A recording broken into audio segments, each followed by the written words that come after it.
Hi guys, and welcome to another Hellfire Citadel Mythic guide. Today we're going to be talking about Hellfire High Council, and with me, as always, I have Just Wait.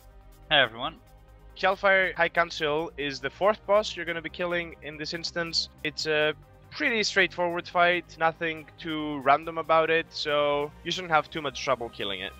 Because this boss is so easy, we're going to be running it with 2 tanks, 5 healers, and 13 DPS. You can also do it with 4 healers if you notice that 5 is way overkill and you are actually lacking some DPS towards the end of the fight. But it wasn't needed for us, so we ran with 5 to play it safe. So this is a council boss, and as with all the council bosses, you have multiple bosses. In this case, you have 3. First off, you have the Blade Master, Jubathos. Secondly, you have Dia, Dark Whisper. And thirdly, you have the Muscle, Gartrog, Bloodboil. They do not share HP pool, like with some other council bosses. So it's up to you who you wanna DPS and bring low or kill first. Now as for the differences in Heroic compared to Mythic, there's only 2 differences. The first one is that when you dispel Mark of the Necromancer from Dia Dark Whisper, it's going to be dealing damage towards the whole raid. We'll go in more depth later. And the second difference is that Gurtok will be casting Blood Boil, and instead of just dealing damage to the furthest 5 players, it's also going to be leaving a damage over time effect. So you're going to need 2 groups to rotate the stacks on them. So out of these 3 bosses, the order that you want to kill them is, firstly, you want to get rid of Blood Boil. Basically what we did is as soon as you pull the boss, you just start nuking him down until he dies, until he breathes his last breath. The reason why we're killing him first is because of his sub 30% ability. But first off, let's talk about his overall abilities. You have the Blood Boil, which is his main ability, and 5 furthest targets from him are gonna get hit by this ability, and then they're gonna get the stacking debuff, which deals damage over time, as we said previously. To handle this mechanic, all you need to do is have 2 groups of 5 people, obviously ranged and healers preferably, and you just have them rotating every 4 to 5 stacks in order to allow the first group to reset before going out again, since the debuff lasts 25 seconds. Now because Blood Boil is hitting the 5 furthest targets away, the tank that's tanking Dia Dark Whisper will most likely also be soaking one of the stacks of Blood Boil every single time. So he's gonna want to ask for Blessing of Protections or Hand of Protections to remove and reset the Blood Boil stacks. When you receive Hand of Protection, make sure you taunt Dia Dark Whisper so she doesn't run into the raid, and instantly cancel the Hand of Protection with a Cancel Aura macro.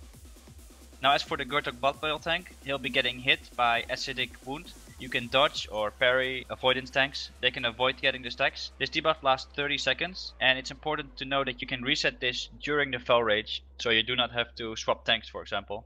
Yeah, so speaking about the Fel Rage, that's probably the coolest mechanic of this fight. What it does is Blood Boil is gonna fixate on a target, he's gonna go and start hitting him, and he's gonna basically give him a debuff, which is basically a buff. This buff makes you do insane amount of damages. The important thing is that as soon as you get that debuff, you need to move to where the boss is standing, so that the boss doesn't move away from the raid and everyone has to chase behind him. So you move into the boss, you tank him like a man, and you just destroy his face with your insane damage buff. Now each time Gurtok hits the person with Fel Rage, he's going to be gaining a stack of Fury. This is increasing his damage done per stack. So every time the stacks are about 5 or 6 or higher, you are gonna want to have a Rogue or a Druid dispel the enrage effect. Strength Shot only removes 1 stack, so it's kind of useless, so have your Rogues and Druids do it. Now the last ability that he does is the Leap, the Demolishing Leap. And you shouldn't really worry about this ability, because if you're killing him as the first priority target, he's only gonna cast it once the whole fight, if that, depending on your DPS. And basically he just goes bananas for a few seconds and starts jumping around in the room, trying to smash people. Just avoid the smashes, it's pretty easy to dodge, and that's basically it. Nothing to worry about. Now the only really important ability from Blood Boil is the Tainted Blood, which he starts casting when he reaches 30% HP until it dies, which reduces your maximum HP by 10% per stack. So it's a race against the clock, kill him before you get too many stacks. You want to get 2, maximum 3 stacks. If you get more than that, you're in trouble. So you use Bloodlust at 30%, you blow all your cooldowns and kill him as fast as possible. Now the second boss you want to kill is Blade Master Jubathos, because Dia Dark Whisper is the one that has to die last because of her sub 30% ability, and Blade Master also has a nasty sub 30% ability if you would kill him first. Now the first normal ability he does is Fellblade. He's going to throw his weapon forward and then it comes back while it's spinning around and knocking people back and dealing damage to them. As soon as you see the arrow coming out of the boss, step away from it and avoid the sword coming out of him. He's also going to be doing a Fellstorm. You can't do anything about it and it's just rate damage that the healers have to heal up. And the last normal ability is Windwalk. He's going to split up in many mirror images all around the room, and those are going to be casting both Fellblade and Fellstorm. So you want to kill them fast, but not stand near them or be spread out too much in the room. Now, the one important thing to know about the Windwalk is that the lower the boss is before he casts this ability, the less HP those mirror images will have, so you can kill them faster. And the boss will not be active during this until you kill the last mirror image. Of course, if you take ages to kill them, he will come back at some point and start hitting the tank. Now for the Blade Master's sub 30% ability, which is Wicked Strike, this is going to hit half the raid for heavy fire damage, and every time this hits, it's going to deal more and more damage. Even if the boss is dead, it's going to still increase in damage. So once you bring this boss sub 30% health, you're again in a race against the clock, but this time not from when the boss dies, but until the end of the encounter. Because of this, you want to bring both Dia Dark Whisper and Blade Master to around 40% before you push either of them sub 30%. And now to talk about the last boss, the lady of the council, Dia Dark Whisper. She is pretty nasty, that's why we want to kill her last, because when she reaches 30%, you really need to kill her really fast. So starting off, you have the Void Bolt, which is just a normal bolt that you can interrupt and it just deals damage to the tank. Then you have Void Case, which is basically an immune shield to the other two bosses if they are within 25 yards of her. That is the reason why we leave her alone together with the tank tanking her, separated from the rest of the raid and the other two bosses. The third ability is Nightmare's Visage. She'll transform into a Void Terror and deal high tank damage for about 14 seconds, although she's not attacking the first few seconds. So just have your active mitigations up or maybe ask for an external cooldown while that's happening. And then you have the Mark of the Necromancer, which is the annoying debuff that she does to the raid. She will cast that to 3 random players in the raid, and it starts as a purple debuff, and then it goes to yellow and red. And as you might have guessed, it deals more damage the longer it stays on the target.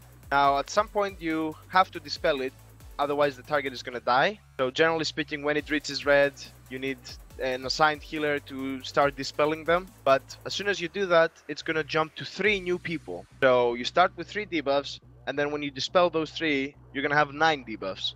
So it's a lot of debuffs, and you don't want to go crazy with dispelling because you can understand the whole raid is gonna have it. Now the hard part about this debuff is that when she casts her Rip ability, everyone who has that debuff will explode and leave a void zone underneath them. So you need to make some room management with this. What we did is we had everyone run to the left side of the bosses where we were tanking them, and then we just moved clockwise with the bosses, basically making new room for the next Reap cast. Now for this Reap, we have a good weak arrow that's going to make a loud noise and have a save warning for when Reap is being cast, and you have to debuff so you know when to run out. Also, you want to use your personal cooldowns when this is happening, because when Reap drops below you the void zone, you might take a tick or two before you moved out, and you don't want to die from this. And it's still important to note that the Mark of the Necromancer, when you dispel it, or when the healers dispel it, it's going to be dealing damage towards the whole raid for about 30 to 40k. So you cannot just master spell it towards the end or when there are several debuffs you want to dispel. You need to dispel them one by one to not blow up the raid. The next ability is the Wailing Horror. We call this phase the Harry Potter phase in Method, because Void Terrors will be spawning, the room will be purple. Some people thought this reminds them of Harry Potter. For this phase we stack near a wall to avoid as much of the Void Terrors as possible. When we see one spawning in front of us, we sidestep to either the left or right to avoid it flying over us or through us and avoid the damage from it. Now, one thing that we didn't mention, but it's pretty obvious, is when she casts Rip, everyone who has the Mark of the Necromancer debuff, it gets removed from them completely. So every time she casts Rip, no one has Mark of the Necromancer after that. And that is what she will do when she reaches 30% HP. So she will cast a Rip, get rid of all the Marks of the Necromancer from the whole raid, but then apply it to half the raid. And as you can imagine, if half the raid gets the Mark of the Necromancer and you start dispelling them, everyone in the raid will have it. So you start taking more and more damage throughout the whole raid. Now, luckily, she's the last boss and she's at 30% HP, so all you need to do at that point is gather up on top of her, out-heal the damage, and just kill her before the dots kill you. A quick recap of the kill order is to Cirque Blood Bowl first, and you don't touch any other bosses. You can cleave a bit to Blade Master, but don't have it as your primary target, just focus Blood Boil. After that, you get both Blade Master and the Dark Whisper to around 40%, and then you proceed to kill Blade Master, and then you finish off Dark Whisper. As we said, you should be using the weak aura that will be posted in the description below, just so no one forgets that they have the Mark of the Necromancer and everyone moves at the appropriate place that you have assigned to drop their rip. This will make it a lot easier with room management and general flow of the fight. Now there's a couple of debuffs you want to keep track of in this fight. First off is Mark of Necromancer.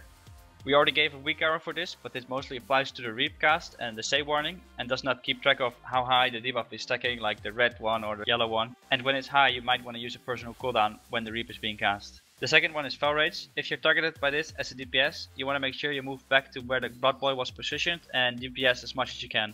The third debuff is Blood Boil. This is mostly important for the two groups that are going out to soak it, and the tank that is tanking Dia Dark Whisper to ask for hand of protections. The last debuff is for the tanks. This debuff is specifically for the Gurtok Blood Boil tank, and this is Acidic Wound.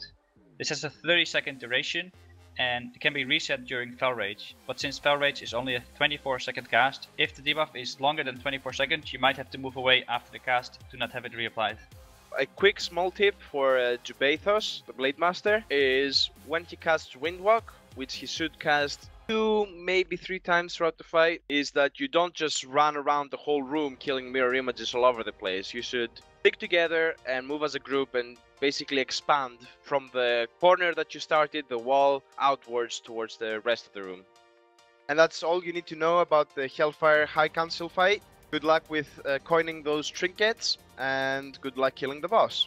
Thanks for watching, and remember to like, comment and subscribe for any future Mythic Hellfire Citadel guides. See you at the next guide, guys. Bye bye.